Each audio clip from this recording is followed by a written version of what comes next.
नमस्कार दोस्तों, मैं विजयपाल शर्मा 12वीं कक्षा में हिंदी के अभिव्यक्ति माध्यम पुस्तक को लेकर आपके सामने प्रस्तुत हूँ।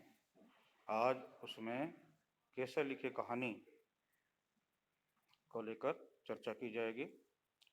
सबसे पहले कहानी किसे कहते हैं? कहानी का अर्थ या परिभाषा: किसी घटना, पात्र या समस्या का क्रमबद्ध ब्यौरा जिसमें परिवेश हो, द्वंद्वात्मकता हो, कथा का क्रमिक विकास हो, चरम उत्कर्ष का बिंदु हो, उसे कहानी कहा जाता है। कहानी जीवन का अविभाज्य अंग है। हर व्यक्ति अपनी बातें दूसरों को सुनाना और दूसरों की बातें सुनना चाहता है। कहानी लिखने के मूल भाव सब में होता है। इसे कुछ विकसित कर पाते हैं, कुछ नहीं। कहानी का इतिहास: जहाँ तक कहानी के इतिहास का सवाल है, वह उतना ही पुराना है जितना मानव इतिहास, क्योंकि कहानी मानव स्वभाव और प्रकृति का हिस्सा है। मौखिक कहानी की परंपरा बहुत पुरानी है।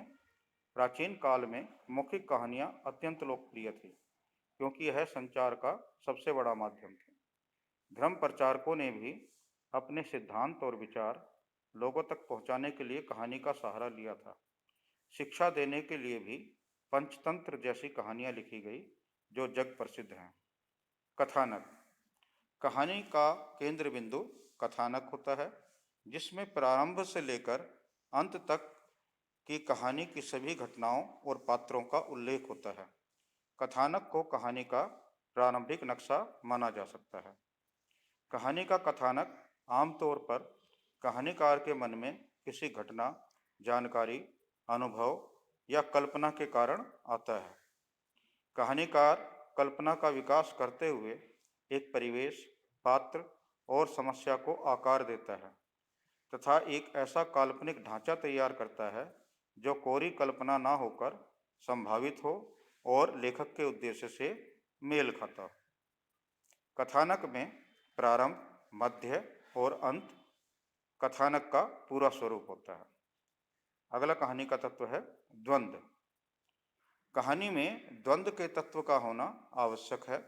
द्वंद्व कथानक को आगे बढ़ाता है तथा कहानी में रोचकता बनाए रखता है। द्वंद्व के तत्वों से अभिप्राय यह है कि परिस्थिति के रास्ते में एक या अनेक बाधाएं होती हैं। उन बाधाओं के समाप्त हो जाने पर किसी निष्कर्ष पर पहुंचकर कथानक पूरा हो जाता है। कहानी की यह शर्त है कि वह नाटकीय ढंग से अपने उद्देश्य को पूर्ण करते हुए समाप्त हो जाए। कहानी द्वंद्व के कारण ही पूर्ण होती है। कहानी का अगला तत्व है देश, काल और वातावरण।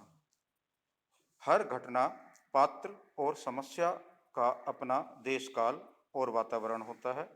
कहानी को रोचक और प्रामाणिक बनाए रखने के लिए आवश्यक है कि लेखक देश, काल और वातावरण का पूरा ध्यान रखे।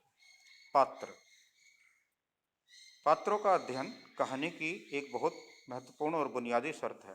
हर पात्र का अपना स्वरूप, स्वभाव और उद्देश्य होता है। कहानीकार के सामने पात्रों का स्वरूप जितना स्पष्ट होगा, उतनी ही आसानी से उसे पात्रों का चरित्र चित्रण करने और उसके संवाद लिखने में होगी। कहानी का अगला तत्व होता है चरित्र चित्रण। पात्रों का चरित्र चित्रण पात्रों की अभिरुचियों के माध्यम से कहानीकार द्वारा गुणों का बखान करके पात्र के क्रियाकलापों, संवादों के माध्यम से किया जाता है। कहानी का अगला तत्व होता है संवाद। कहानी में संवाद का विशेष महत्व है। संवाद ही कहानी को और पात्र को स्थापित और विकसित करते हैं, साथ ही कहानी को गति देते हैं, आगे बढ़ाते हैं। जो घटना या प्रतिक्रिया कहानीकार होती हुई नहीं दिखा सकता, उसे संवादों के माध्यम से लाता है। संवाद पात्रों के स्वभाव और पूरी पृष्ठभूमि के अनुकूल होते हैं। कहानी का अगला तत्व है चरमोत्कर्ष, क्लाइमैक्स। कथानक के अनुसार कहानी का चरमोत्कर्ष क्लाइमैक्स की ओर बढ़ती है। सर्वोत्तम यह है कि चरमोत्कर्ष पाठक को स्वयं सोचने के लिए प्रेरित करे तथा उसे लगे कि उसे स्वतंत्रता दी गई है। उसने जो निष्कर्ष निकाले हैं वह उसके अपने हैं। तो ये कहानी के तत्व थे। अब कहानी लिखने की कला।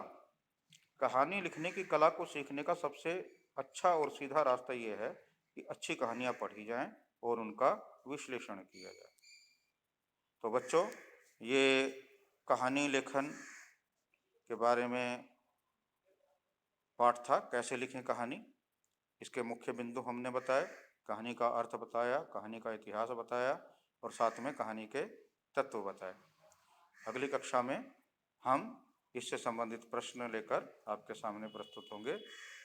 आज की कक्षा के लिए आप सभी का धन्यवाद। आपका दिन शुभ।